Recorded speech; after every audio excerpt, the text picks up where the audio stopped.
I lost the love of my life for listening to my stupid friends. I don't know if I'm exaggerating, if I need to vent, or if I'm actually in a stage of my life where I don't know what I want, but I need to let it out. Maybe someone here can help me understand myself better. Or maybe I just need to write it down to clear my mind. I'm 23 years old. I'm finishing my degree, last 2 semesters, and I'd been living with my boyfriend, Mark, for almost a year, although we've been together a little over 2 years. We moved in together because everything was going well, and we felt it was the natural step. He's 25, has been working at a company for years, is super responsible, doesn't drink, doesn't smoke, doesn't party. In short, a good man. He's kind, thoughtful, always looking out for me. He sends me sweet messages during the day, asks me how I am, cooks for me when I'm stressed about exams, and has always been one of those guys who hug you and make you feel at home. We live in a small but nice apartment, not luxurious, but clean, comfortable, warm, decorated with things we chose together, our things. I always felt lucky to have him because, the truth is, Mark is one of those few men you'd say, I'd marry this one. And yes, several times we talked about the future, about having a life together, a home, even children. Nothing concrete yet, but it was in the air.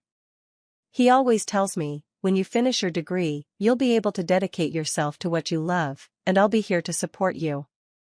And yes, it sounds nice. It sounds ideal. But lately? I don't know.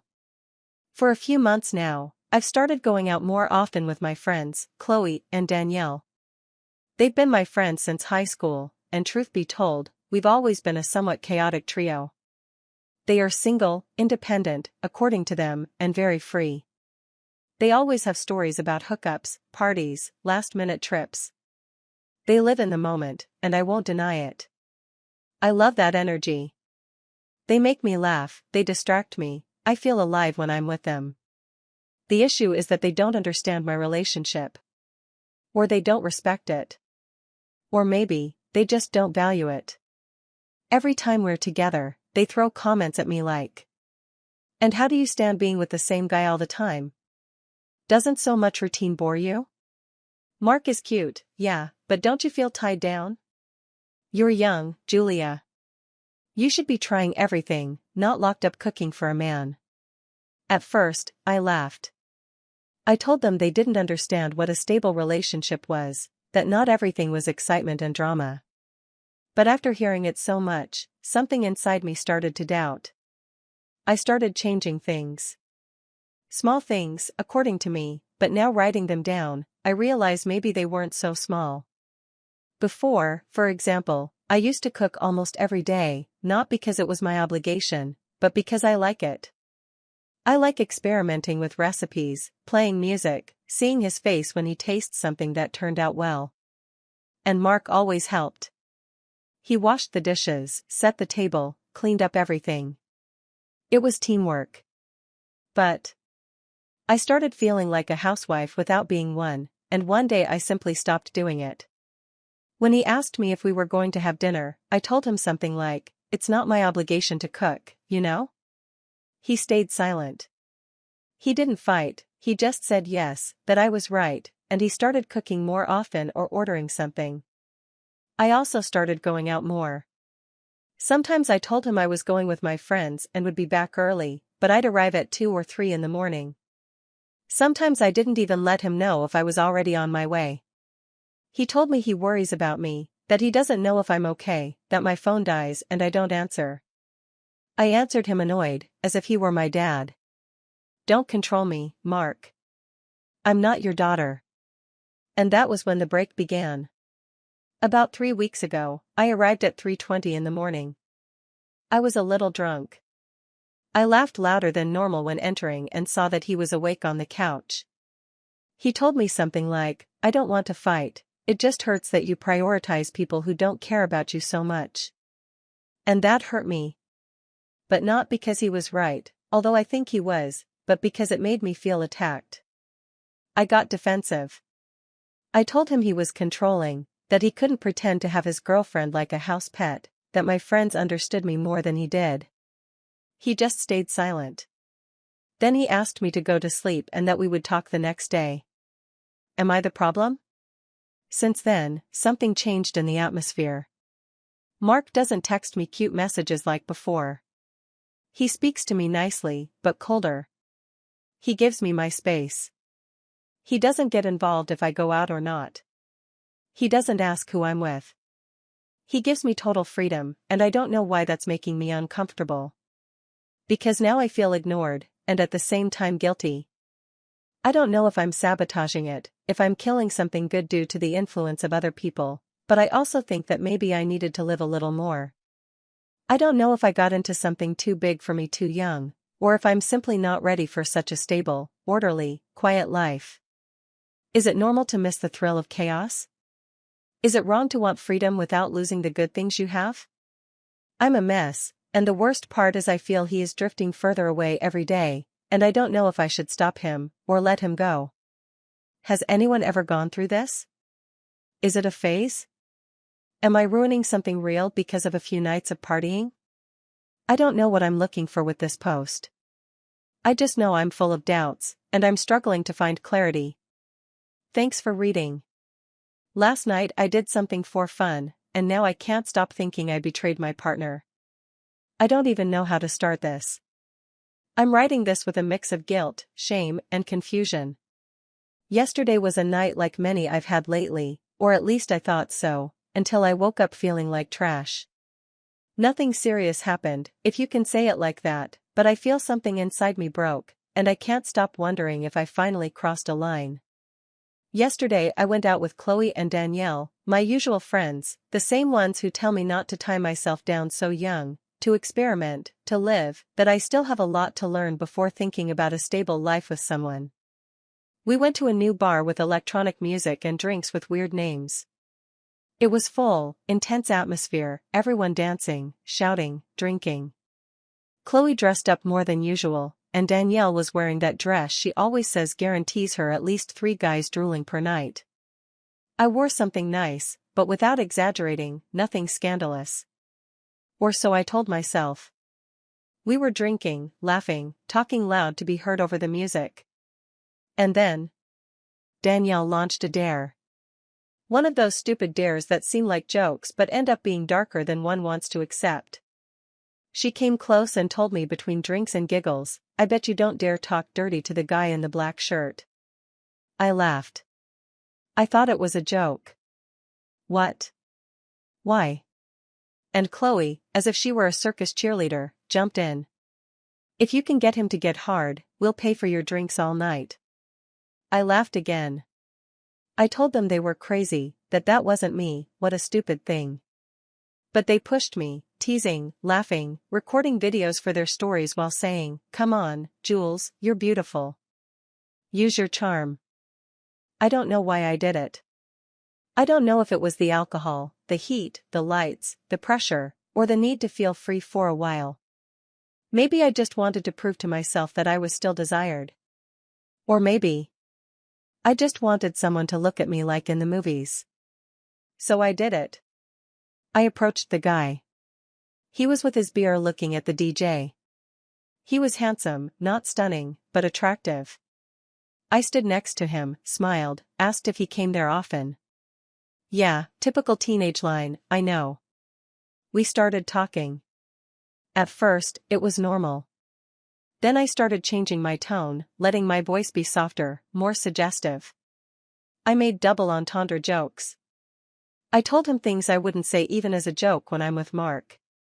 And yes, I did it. I saw how his posture changed, how he looked at me, how he lowered his gaze to my mouth. I literally saw how a certain reaction began to show in his pants, and I knew I had won the damn dare. I went back to my friends, and they burst out laughing.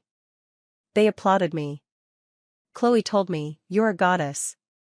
Danielle raised a drink in my honor, and I laughed, but inside, something fell like lead in my stomach. The guilt arrived late, but it arrived. We went back to the table, kept drinking, danced a little more, but I wasn't the same anymore.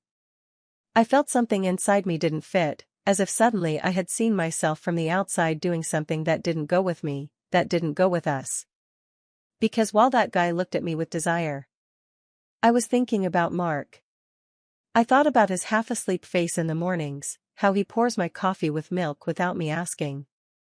How he carries the grocery bags for me, how he asks if I arrived safely when I go out. How he listens to me talk about my career even though he doesn't understand anything about design. How he waits for me when I go out with my friends without complaining. How he falls asleep sometimes worried but without making drama because he trusts me. And there I was, talking dirty to a stranger to turn him on. I feel like I betrayed all of that. That I threw it on the ground, even if it was just a game, even if I didn't kiss him, even if I didn't touch anyone, even if I didn't lead with him. Because it wasn't what I did, but where I did it from. And because it wasn't just a guy, it was the validation, it was the ego, it was feeling alive, as my friends say, at the cost of someone who has always been there for me. I went back home. I arrived at 3:45 in the morning. Mark was asleep as always, but this time, he didn't leave a folded blanket on the armchair for me. He didn't leave a little note saying get home safe. He didn't text me anything. I got into bed. I lay on his side. I felt his warm back. I closed my eyes and felt like crying. I thought about telling him everything, but I hated myself just imagining his face. Because I don't deserve him hugging me if he knew what I did. I don't deserve his patience. I don't know if this can be fixed. I don't know if it's reversible. What is wrong with me? Am I looking for excuses to sabotage something good? Am I letting myself be carried away by people who don't understand what I have? Or am I really discovering that I'm not the person I believed I was? I feel like someone who has a beautiful vase at home and still goes out to look for a plastic one on the street, just because someone told her it looked brighter. I don't know if I'm a bad person. I don't know if this counts as infidelity. I don't know if all this was just drunken stupidity or a sign that I'm going down a path I won't like when I see where it ends. But I know I don't want to keep doing things that make me feel like this trash the next day. Thank you if you made it this far. Really, I'm not expecting applause or excuses. I just needed to get it out. I haven't told anyone, not even my friends. They still think it was funny, but I'm not laughing anymore. I'm back. It's been 2 weeks since I published my last post, since I talked about that stupid dare at the bar, since I felt guilty for talking provocatively to a guy for fun. I thought a lot about everything you told me in the comments. Some judged me, I understand. Others tried to make me see that I could still save my relationship if I spoke honestly and cut the cycle of partying and confusion. There were people who wrote beautiful things that made me think about what I had. And yes, for a few days I tried to behave. I was home more. I didn't go out as much, I even cooked for Mark one night. He hugged me, but something was different. He wasn't the same anymore. I think something in him broke a long time ago, and I realized too late. And when one starts to feel like one no longer fits in the life one built, any push can throw one into the void. This weekend, Chloe invited me to a party. It was at a friend of hers' house, one who had already dropped hints at me other times. His name is Dario. Handsome, charming, that type of man who seems to live without a single worry, always with an unbuttoned shirt, confident gaze, expensive smell. At first, I didn't want to go. I told myself it made no sense, that it wasn't going to add anything. But Chloe insisted. Danielle too. They told me, come on, Jules, stop staying at home like an old lady. You're young, you're beautiful, what are you doing stuck in a boring relationship with a man who doesn't even have a car? And there they were again, those words that have haunted me for the last few months, young. Beautiful. Stuck. Boring. I accepted. I got ready, put on a short, tight, black dress, looked in the mirror and felt pretty. I saw myself as I hadn't felt in weeks, as if I had power again. We arrived at the party. Loud music, beautiful people, glasses shining on the terrace, laughter, dim lights, and that kind of atmosphere where everything seems possible and nothing has consequences. Between drinks, Chloe approached and told me something that echoed in my head more than it should have. Julie, you are too much for just one person. You've lived like a grandma these 2 years. Enough. Live, even if it's just for one night. Danielle followed. Do you know how many women would want the chance to be single again, free, without giving explanations? You have it now. Take advantage of it. I laughed. I told them they were crazy, that it wasn't that easy, that Mark, that I loved him. But they looked at me with that oh, come on face. And they told me that loving someone doesn't mean locking yourself up with him like a convent nun. Dario saw me, smiled at me, approached with 2 drinks, offered me one, told me that dress should be illegal. I laughed. I told him he was a fool, and he answered, then arrest me. It was cliché, I know. But there, in that context, with that alcohol, with those lights, with those inner voices telling me you've lived too much for others, I let myself go. We moved away from the party.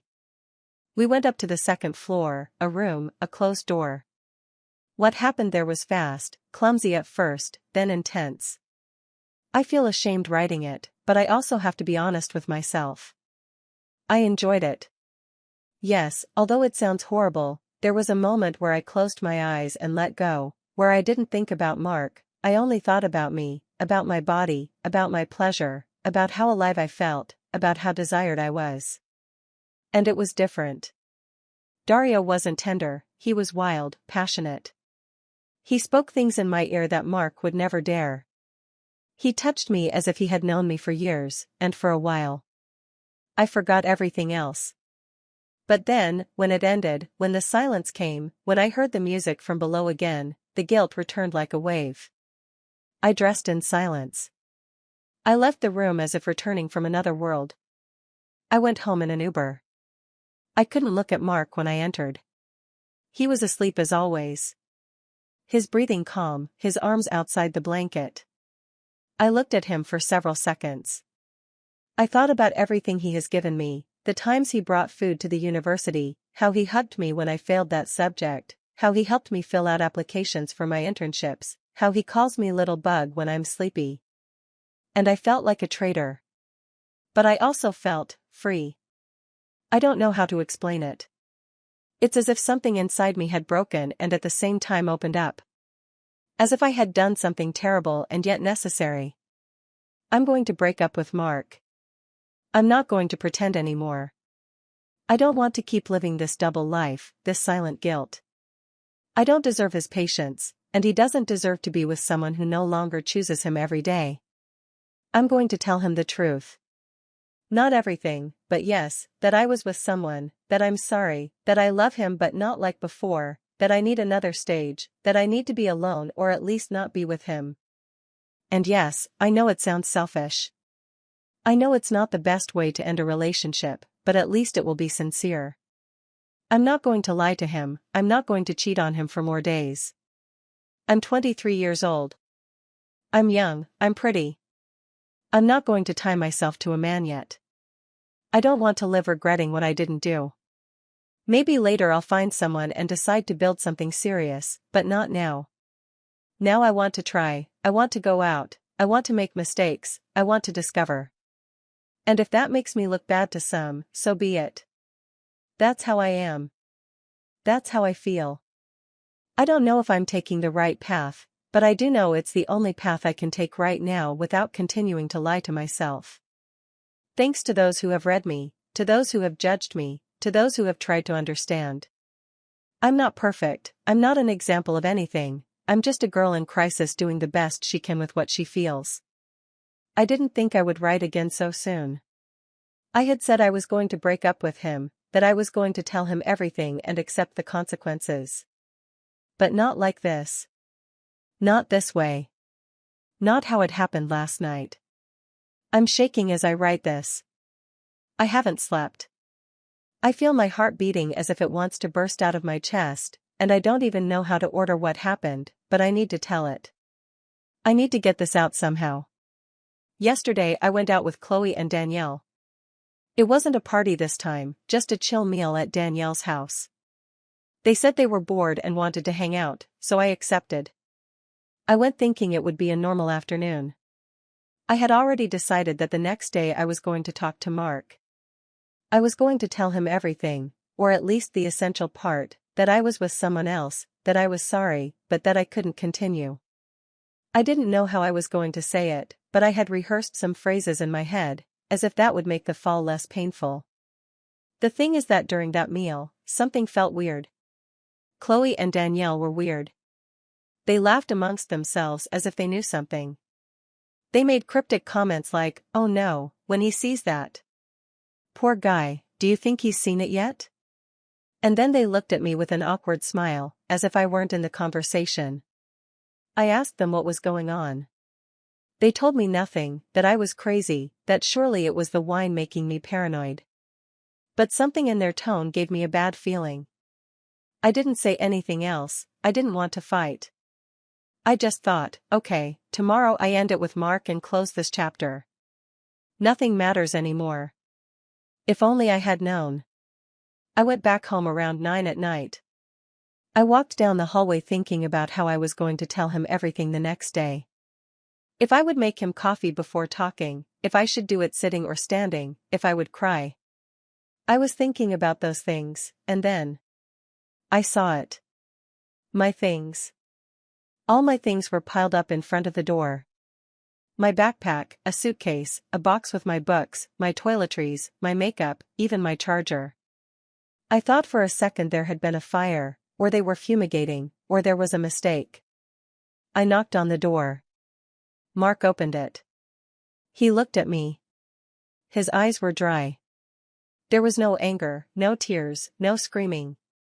Just a coldness I had never seen in him before. I didn't say anything, and he just said, "We're done. Take your things." I still didn't understand. I froze. What? Why? I asked, barely finding my voice.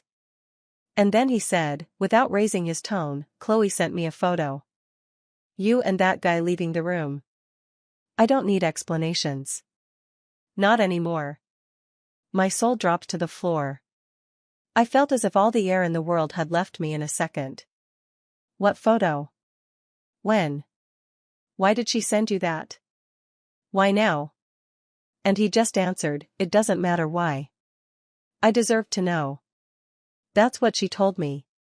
Chloe. My friend. The one who pushed me to live, to free myself, to do things that weren't me, who celebrated me, who encouraged me to leave him, who said I deserved more. She was the one who sent the photo. Exact capture of the moment I was leaving Dario's room. With my wrinkled dress, messy hair, and that face of having done something I shouldn't have. Sorry. With Dario's arm on my waist. The image spoke for itself. And along with the photo, according to Mark, a message, "Look at your perfect little girlfriend. She's my friend, but you deserve to know this. You're too much of a man for her." I felt in shock, not only for being discovered but because I never thought Chloe would stab me in the back like that. The same one who encouraged me, who laughed with me, who shouted bravo when I did it. Why did she decide to betray me now? Maybe she was never my friend. Maybe she was just a morbid spectator who wanted to see how I ruined myself. I tried to speak. I really tried. I told him, "I was going to tell you tomorrow. I was going to be honest, I didn't want to do it like this." And he replied, "Yeah, right. Tomorrow. After another party, after another guy, after another lie." And then he closed the door. Just like that. Without more. And now I'm at my sister's house. I can't stop crying. I don't know if for Mark, for me, for Chloe, for everything. I thought I was going to have control, that I was going to decide when and how, that I was going to free myself and everything would be easy. And now I'm alone, expelled, exposed, betrayed. Mark doesn't want to talk to me. He blocked my number, blocked my socials. It's as if he disappeared. I don't blame him. I feel like an idiot. Not for being unfaithful, because I had already assumed that, but for playing with someone who never played dirty with me, for choosing friends who pushed me to the abyss and then threw a rock at me while I fell. I don't know if this was a deserved punishment. I don't know if I'm dramatizing it. I just know that last night I understood something. You can't play with the loyalty of someone who never failed you, because the day they let you go, you won't know how to live without it. I'm going to sleep a little, or try to. I just wanted to write this down. A few days have passed since the night Mark kicked me out of his life. Since I saw all my things at the door, as if I were a stranger. Since I felt everything crashing down on me. But there is something that wouldn't stop spinning in my head. Chloe. My friend, my accomplice, the one who encouraged me to live the crazy life, to let go, to try, the one who celebrated everything I did.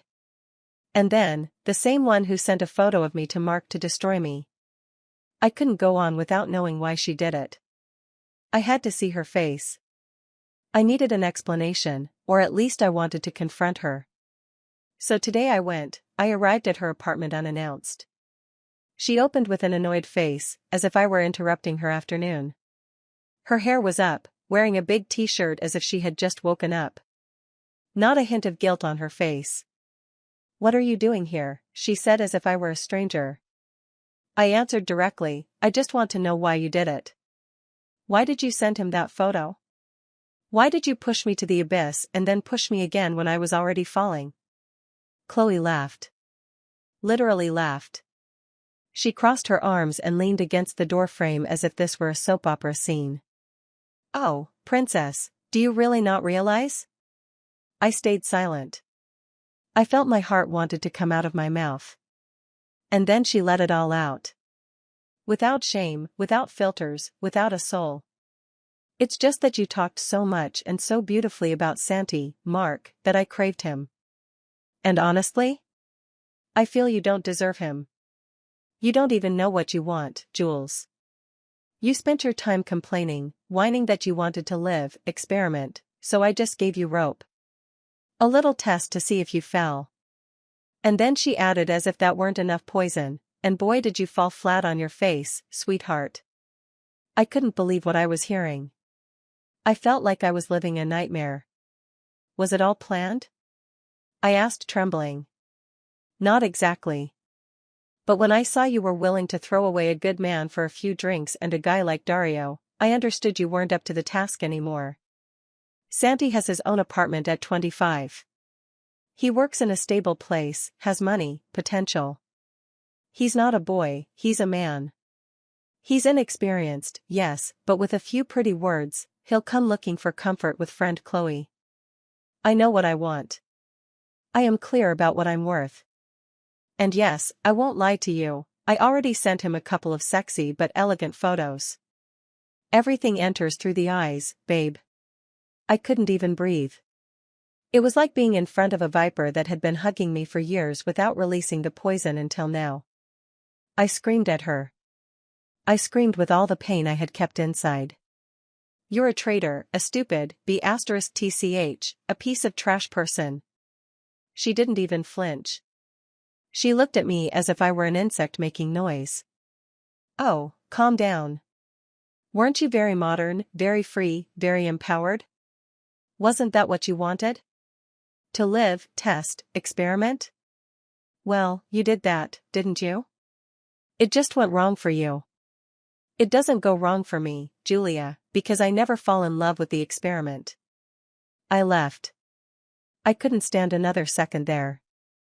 I slammed the door shut, which hurt me more than her. I'm not going to pretend I'm a victim. I'm not. I was a coward. I was selfish. I let myself be carried away by people who didn't have good intentions, and worse yet, I walked away from the one who did. I exchanged true love for empty validation. I gave my loyalty to people who only wanted to see how I crumbled. Mark was many things. He wasn't perfect, but he loved me, took care of me, respected me. And I failed him. And now the friend who applauded me, the one who pushed me to live free, wants to keep what I destroyed. And the worst part is she'll probably get it, because Mark is heartbroken, and she is an expert at putting herself right where there is a crack. I deserve it. I deserve all this. Not for having made a mistake once, but for insisting on the mistake, for not listening, for not valuing. Today I understood that freedom without conscience is not freedom, it's just chaos with makeup. And it hurts. It hurts to have learned it this way.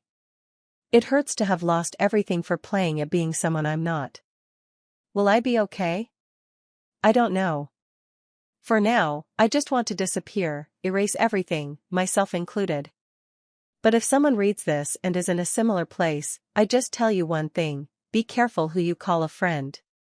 Be careful what you wish for. Sometimes the price of living life is losing the only thing that was really worth it.